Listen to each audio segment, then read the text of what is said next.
الحمدللہ رب العالمین والعاقبۃ للمتقین والصلاة والسلام علی سید الانبیاء والمرسلین اما بعد فاعوذ باللہ من الشیطان الرجیم بسم اللہ الرحمن الرحیم قال رسول اللہ صلی اللہ تعالی علیہ وآلہ وبارک وسلم زینوا مجالسکم بذکر علی ابن ابی طالب کرم اللہ تعالی وجہہ الکریم۔ میرے پیارے دوستوں، عزیز ساتھیوں اور بزرگوں، السلام علیکم ورحمۃ اللہ تعالی وبرکاتہ۔ سب سے پہلے میرے پیر و مرشد حضور سیدی سرکار الحاج سید محمد قلندر شاہ پیراں ولی اللہ شاہ قادری قدس اللہ سرہ العزیز کی بارگاہ میں آداب و قدم بوسی کے ساتھ اس محفل کو شروع کرتا ہوں۔ بعدہ آج کی اس محفل بالخصوصیت کے ساتھ حدیث الثقلین کے تعلق سے ہوگی۔ اس سے قبل ایک مرتبہ ہم کچھ عرض کرنے سے قبل آئیے ہم تمام مل کر دونوں جہاں کے آقا، دونوں جہاں کے مالک و مختار، روحی فدا جناب محمد الرسول اللہ صلی اللہ تعالی علیہ وآلہ وبارک وسلم کی بارگاہ میں بآواز بلند درود پاک پڑھیے۔ اللہم صلی علی سیدنا نبینا شفیعنا حبیبنا و مولانا محمد وعلی آل سیدنا و مولانا محمد بارک وسلم صلاۃ و سلام علیک یا سیدی یا حبیبی یا رسول اللہ صلی اللہ تعالی علیہ وآلہ وبارک وسلم۔ سرکار دو عالم اور سرکار دو عالم کی اہل بیت کی بارگاہ میں ایک مرتبہ درود پاک پڑھیے۔ اللہم صلی علی سیدنا نبینا شفیعنا حبیبنا و مولانا محمد وعلی آل سیدنا و مولانا محمد بارک وسلم صلاۃ و سلام علیک یا سیدی یا حبیبی یا رسول اللہ صلی اللہ تعالی علیہ وآلہ وبارک وسلم۔ سرکار دو عالم صلی اللہ تعالی علیہ وآلہ وسلم ارشاد فرماتے ہیں، تم اپنی محفلوں میں، اپنی مجالسوں میں اور جو بھی دین کی بات ہو، اسلام کی بات ہو، اللہ تبارک و تعالیٰ کی وحدانیت کی بات ہو، جو بھی دین کی محفل ہو، سرکار دو عالم فرماتے ہیں تم اس محفل کو، اس مجلس کو میرے علی کے نام سے زینت دیا کرو، کیونکہ یہ نام ایسا ہے مولا کائنات امام علی علیہ السلام کا، یہ نام کا امتیاز یہ ہے کہ یہ مومن اور منافق کی پہچان کرا دیتا ہے۔ یہ نام کا ایک امتیازی معیار ہے کہ اس نام سے مومن کون ہے اور منافق کون ہے، اس کی پہچان ہو جاتی ہے۔ اس کے بعد سرکار دو عالم صلی اللہ تعالی علیہ وآلہ وسلم نے غدیر خم کے مقام پر اپنے صحابہ کرام سے امت کے لیے ایک نصیحت فرمائی۔ وہ نصیحت کیا ہے؟ سرکار دو عالم فرماتے ہیں، اے لوگوں، میں تم میں دو بھاری وزنی چیزیں چھوڑے جا رہا ہوں، اگر تم جب تک ان دونوں کا دامن مضبوطی سے تھامے رہو گے تو ہرگز گمراہ نہیں ہوگے۔ سرکار دو عالم فرما رہے ہیں وہ دو چیزیں کون سی ہیں؟ سرکار دو عالم فرماتے ہیں اللہ کی کتاب، کتاب اللہ یعنی قرآن پاک، اور دوسری چیز میری اطرت یعنی میری اہل بیت۔ ان دونوں کا دامن اگر تم مضبوطی سے تھامے رہو گے تو ہرگز گمراہ نہیں ہوگے۔ یہ بات سرکار دو عالم نے کب فرمائی؟ سرکار دو عالم کے وصال مبارک سے، یعنی پردہ فرمانے سے 3 یا 4 مہینے اول اپنے امت کو اس نصیحت کو دے کر گئے سرکار دو عالم۔ اب اس حدیث کو ہم سمجھنا چاہیے، اس کے اوپر غور و فکر کرنا چاہیے۔ اس حدیث کا معنی کیا ہے، اس حدیث کا مطلب کیا ہے، اس حدیث سے کیا مفہوم نکلتا ہے۔ اور اس کے بعد فرماتے ہیں قرآن اور اہل بیت قیامت تک جدا نہیں ہوں گے، حتیٰ کہ حوض کوثر پر یہ دونوں اکٹھا آ کر مجھے ملیں گے۔ قرآن اور اہل بیت کا دامن یہی پر نہیں، حوض کوثر پہ بھی یہ دونوں اکٹھے آ کر ملیں گے۔ اگر آپ نے اہل بیت کا دامن پکڑ لیا اور قرآن مجید کو چھوڑ دیا تو اس سے بھی آپ گمراہ ہو جاؤ گے۔ اگر آپ نے قرآن مجید کو پکڑ لیا اور اہل بیت کا دامن چھوڑ دیا تو اس سے بھی آپ کے عقائد باطل ہو جائیں گے۔ یعنی یہ ایسا راستہ ہے، یہ ایک دوسرے کو چھوڑ کر آپ چلے جائیں گے تو یہ راستہ آپ کو کفر تک لے کے چلے جائے گا۔ سرکار دو عالم کیا فرما رہے ہیں؟ دونوں چیزوں کو مضبوطی سے پکڑے رہو۔ اور سرکار دو عالم شروع میں کیا فرماتے ہیں؟ میں تم میں دو وزنی چیزیں، انی تارکم فیکم الثقلین، ثقلین کا معنی ہے وزندار بھاری چیزیں، وزنی چیزیں چھوڑے جا رہا ہوں جو یہ ایک دوسرے پر ایک چیز فوقیت رکھتی ہے۔ اب اس بات کے مطابق سرکار دو عالم صلی اللہ علیہ وآلہ وسلم کے بات کے مطابق یہ وزندار چیزیں ہیں، بھاری چیزیں ہیں۔ ان چیزوں کو سب لوگ اٹھا نہیں سکتے۔ کیوں نہیں اٹھا سکتے؟ آپ تاریخ دہرا لیجئے 1400 سال کی، جنہوں نے بھی قرآن مجید اور اہل بیت علیہم السلام کا دامن پکڑا ہے، ان کے اوپر طرح طرح کے مظالم، طرح طرح کے مشکلات، طرح طرح کے مصائب ڈھائے گئے ہیں۔ حسینی بننا اتنا آسان نہیں ہے۔ حسینی بننے کے لیے تحمل کا سینہ چاہیے، برداشت کرنے کا جگر چاہیے۔ صرف نام کے لیے ہے میں حسینی ہوں، میں حسینی ہوں، میں حسینی سنی ہوں کہنے سے کچھ بھی فائدہ نہیں ہے۔ سرکار دو عالم نے سٹارٹنگ ہی میں شرط رکھ دیا کہ میں تم میں دو وزنی چیزیں، وزندار چیزیں اگر آپ اٹھاؤ گے تو مشکلات کا سامنا آپ کو کرنا پڑے گا۔ پروپوگنڈے ہوں گے، اس کے خلاف سازشیں ہوں گی۔ شیطان آپ کو ایسے ہی نہیں چھوڑے گا، یہ دامن ہی ایسا ہے۔ یہ دامن کیسا ہے بولے تو شیطان جو ہے، ابلیس جو ہے اور اس کے چیلے جو ہیں آپ کے بالکل طاق میں رہیں گے۔ کیوں بولے تو مولا کائنات امام علی علیہ السلام، حسنین کریمین، خاتون جنت کی محبت ایمان ہے۔ شیطان آپ کے اعمال کے پیچھے نہیں ہے، آپ کے ایمان کے پیچھے ہے۔ کیوں؟ آپ کا ایمان ایک بار اگر چلے گیا تو تمام کے تمام اعمال آپ کے غارت ہو جائیں گے۔ اعمال کا دار و مدار ایمان پر منحصر ہے۔ اگر آپ کے پاس ایمان ہی نہیں ہے تو اعمال کا کچھ بھی مطلب نہیں ہے۔ مثال کے طور پر آپ کو سمجھانے کے لیے، آپ جب بھی گھر بنتے ہیں اس کے لیے پہلے آپ پایا ڈالتے ہیں۔ پایا کا مطلب فاؤنڈیشن۔ بنا فاؤنڈیشن کے آپ گھر بندیں گے تو وہ گھر گر جائے گا، وہ گھر اتنا مضبوط نہیں رہے گا۔ تو یہاں پر ایمان بہت اہم چیز ہے، امپورٹنٹ چیز ہے ایک مومن کے لیے۔ جب تک مومن کے دل میں ایمان ہے اس کے اعمال سلامت ہے۔ بغیر ایمان کے کوئی بھی اعمال اسے کام نہیں دیں گے۔ جنت و دوزخ کا فیصلہ بھی آپ کا ایمان ہی پر منحصر ہے۔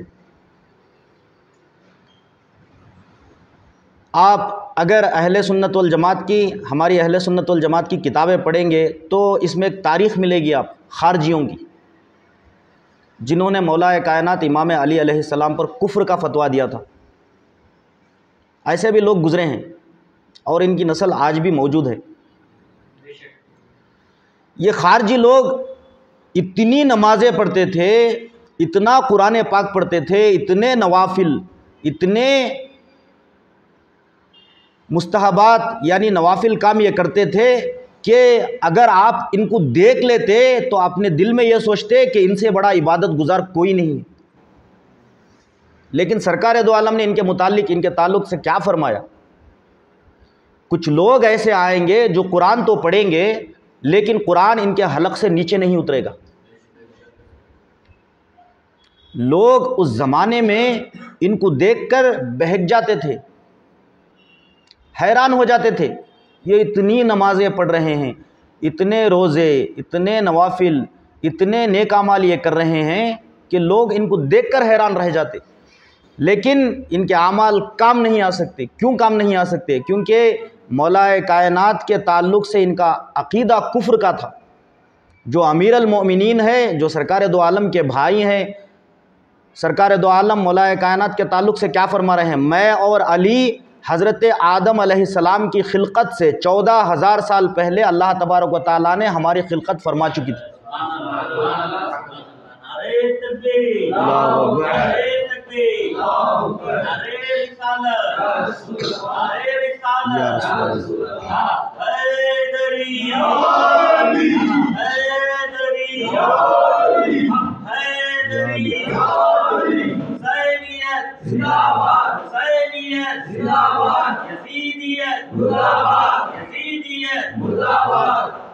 درود پاک پڑھی، اللہم صلی علی سیدنا نبینا شفیعنا حبیبنا و مولانا محمد و علی آل سیدنا و مولانا محمد بارک وسلم، صلاۃ و سلام علیکہ یا سیدی یا حبیبی یا رسول اللہ صلی اللہ علیہ وآلہ وبارک وسلم۔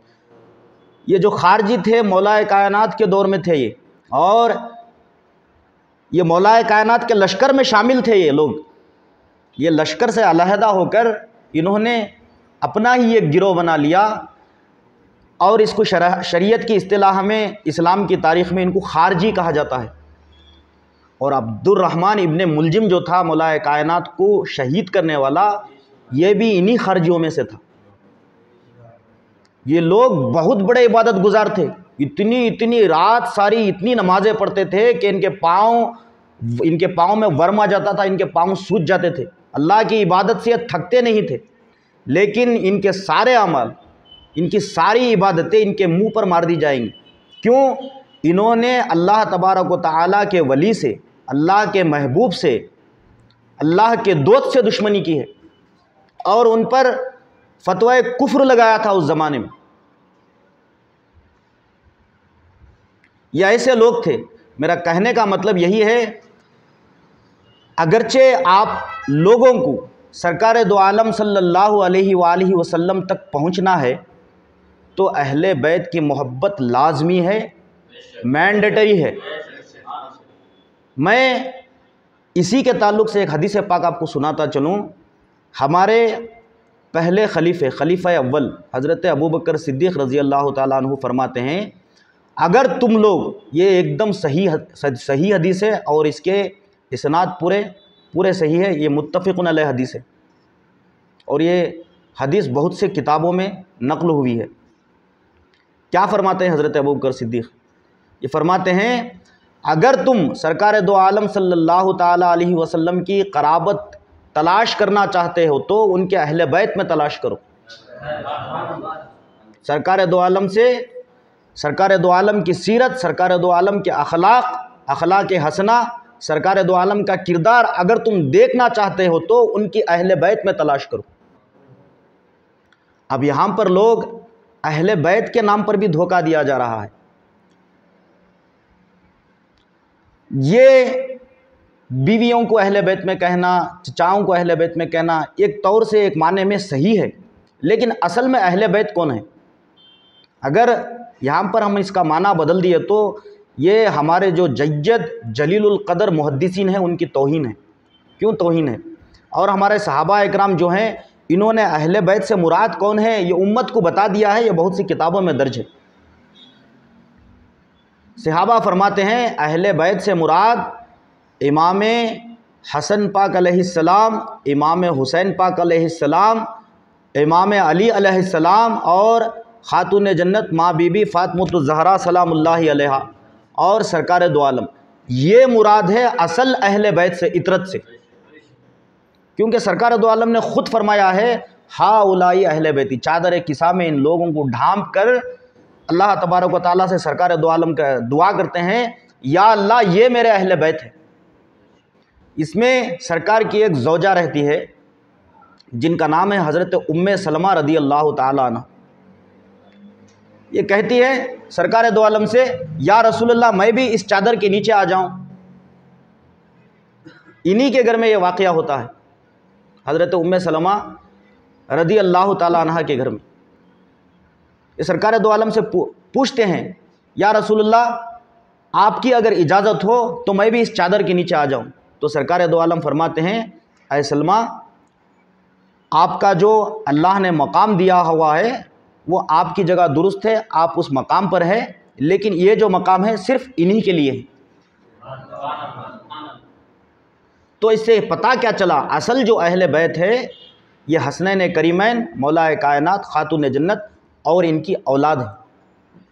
اور سرکار دو عالم نے حسنین کریمین کو اپنے بیٹے کہہ کر مخاطب کیا ہے، نواسے نہیں۔ اور سرکار دو عالم نے بھی کہا ہے، اور اللہ تبارک و تعالیٰ قرآن میں فرماتا ہے، وہ ابنانا و ابناکم، یعنی یہ آپ لے کر آئیے اپنے بیٹوں کو۔ یہاں سے نواسے نہیں کہہ رہا ہے، اس لفظ سے مراد بیٹے ہیں۔ اب قرآن پاک میں، اللہ کے قرآن مجید میں ڈکلیئر ہو گیا، اب قرآن پاک کے ایک حرف کا بھی، ایک نقطے کا بھی اگرچہ کوئی منکر ہے تو وہ کافر ہے، کیونکہ اسلام کی حقانیت کی دلیل قرآن مجید ہے۔ یہ ایک سرکار دو عالم صلی اللہ علیہ وآلہ وسلم کا قیامت تک زندہ معجزہ ہے قرآن مجید۔ اس کی ہر آیت پر، ہر سورے پر ہمارا ایمان ہونا چاہیے۔ تو میں کیا حدیث الثقلین، سرکار دو عالم فرما رہے ہیں، وزنی چیزیں وہی اٹھا سکتا ہے جو برداشت کر سکے، یہ سب کے بس کی بات نہیں ہے۔ اور یہ حدیث پاک بھی آپ کو بہت کم سنائی گئی ہے، آپ اسے حدیث مظلوم کہیں گے بھی تو بیجا نہیں ہو، کیونکہ یہ حدیث پاک سنائی نہیں گئی۔ وزنی چیزیں وہی اٹھا سکتا ہے جو برداشت کر سکے۔ سرکار دو عالم نے ایک کنڈیشن رکھ دیا ہے، اور اس کے بعد کیا فرما رہے ہیں، جب تک تم ان دونوں کا دامن مضبوطی سے تھامے رہو گے تو ہرگز گمراہ نہیں ہوگے۔ یہ سرکار دو عالم صلی اللہ علیہ وسلم آپ کو سند دے رہے ہیں نجات کی۔ وہ دو چیزیں کون سی ہے؟ اللہ کی کتاب اور میری اہل بیت۔ آپ نے یہ سمجھ لیا ہوگا کہ اہل بیت سے مراد کون ہے۔ بے شک بیویاں بھی اور سرکار کے خاندان والے بھی اہل بیت ہی میں آتے ہیں، لیکن اصل اہل بیت سے مراد محدثین کا منشا، صحابہ اکرام کا منشا، اللہ رسول کا منشا، یہ اہل بیت ہے۔ ان کی اتباع لازم ہے، ان کی اتباع واجب ہے، ان سے محبت واجب ہے۔ یہ قرآن پاک، احادیث مبارکہ تمام کا حکم ہے۔ جیسا آپ لوگوں پر فرض نماز واجب ہے، اسی طریقے سے اہل بیت علیہم السلام کی محبت و مودت واجب کر دی گئی ہے۔ آپ اس سے چھٹکارا نہیں پا سکتے۔ اگرچہ آپ ان کے محبت کے انکاری ہیں تو کافر ہے۔ ہم کیوں مانیں ان کو؟ ہم صرف اللہ رسول کو مانتے ہیں، ان کو ماننا کوئی حجت نہیں۔ اگر یہ جملہ کسی کے منہ سے نکلا تو وہ دائرہ ایمان سے خارج ہو گیا۔ جیسے سرکار دو عالم صلی اللہ علیہ وسلم کی اتباع واجب ہے، ایسے ہی اہل بیت علیہم السلام کی اتباع بھی واجب ہے۔ ان سے محبت واجب ہے، ان سے مودت واجب ہے۔ بغیر ان کے سہارے کے، بغیر ان کی محبت کے، بغیر ان کی مودت کے آپ نجات پا ہی نہیں سکتے، آپ جنت کا راستہ دیکھ ہی نہیں سکتے۔ اور سرکار دو عالم کیا فرما رہے ہیں اس کے بعد؟ حتیٰ کہ قرآن اور اہل بیت قیامت تک جدا نہیں ہوں گے۔ تو قیامت تک یہ ہدایت کا معیار ہے، دو چیزیں۔ اب کوئی بھی یہ کہہ نہیں سکتا کہ سرکار دو عالم 1400 سال پہلے آئے تھے، اس کے بعد ختم نبوت ہو گئی۔ ختم نبوت کے بعد سرکار دو عالم صلی اللہ علیہ وسلم کا جو بھی کام ہے، اسلام کی تبلیغ ہے، اہل بیت کیے ہیں، صحابہ اکرام کیے ہیں، لیکن اس میں اتباع اہل بیت علیہم السلام کی واجب قرار دی گئی ہے، ان کی محبت واجب قرار دی گئی ہے۔ اور حتیٰ کہ یہ حوض کوثر پر مجھے اکٹھا آ کر ملیں گے۔ میرے دوستوں، میرے پیارے بھائیوں، اہل بیت علیہم السلام کے فضائل، ان کی باتیں، ان کا کردار اتنا سرکار دو عالم نے بتایا ہے، محدثین نے بتایا ہے، ہماری زندگی کم پڑ جائے گی ان کی فضائل بیان کرنے کے لیے۔ ان کا مقام کیا ہے، ان کی عظمت، ان کا مرتبہ، ان کی رفت، ہم سب یہ جاننے کے لیے ادراک نہیں رکھ سکتے۔ آپ احادیث بھی ان کی شان میں، جتنے احادیث ان کی شان میں وارد ہوئی ہیں، اگرچہ آپ اس کو پڑھنے لگ جائیں، اس کو سمجھنے لگ جائیں تو آپ کی زندگی ختم ہو جائے گی، لیکن وہ احادیث اور ان کا مقام و مرتبہ آپ سے سمجھ میں نہیں آئے گا۔ ہم اللہ تبارک و تعالیٰ کا لاکھوں کروڑہ احسان ہے کہ اس نے ہمارے دلوں میں اہل بیت علیہم السلام کی محبت ڈال دی اور اپنے محبوب سرکار دو عالم صلی اللہ علیہ وسلم کے امتیوں میں سے بنایا۔ یہ امت میں آنے کے لیے نبیوں نے دعا کی ہے۔ ہم کتنے خوش نصیب ہیں، ہماری قسمت پر، ہمارے مقدر پر کتنا بھی رشک ہم کر لیے تو کم ہے، کیونکہ جس امت میں نبیوں نے آنے کے لیے دعا مانگی ہے، اس امت میں اللہ تبارک و تعالیٰ نے ہم جیسے گناہگار بندوں کو پیدا کیا ہے۔ تو کہنے کے لیے باتیں بہت سے ہیں، انشاءاللہ ہم اسی پر ختم کرتے ہیں۔ اللہ تبارک و تعالیٰ سے دعا ہے ہمیں اہل بیت علیہم السلام کی محبت، ان کی مودت اور ان کے بتائے ہوئے راستے پر چلنے کی توفیق و رفیق عطا فرمائے۔ ہمیں حق کہنے، حق سننے اور حق پر عمل کرنے کی توفیق و رفیق عطا فرمائے۔ ہماری اس ٹوٹی پھوٹی دعا کو اور اس محفل کو سرکار دو عالم صلی اللہ علیہ وآلہ وسلم کے صدق و طفیل پنجتن پاک علیہم السلام کے وسیلے سے قبول فرمائے۔ وما علینا الا البلاغ۔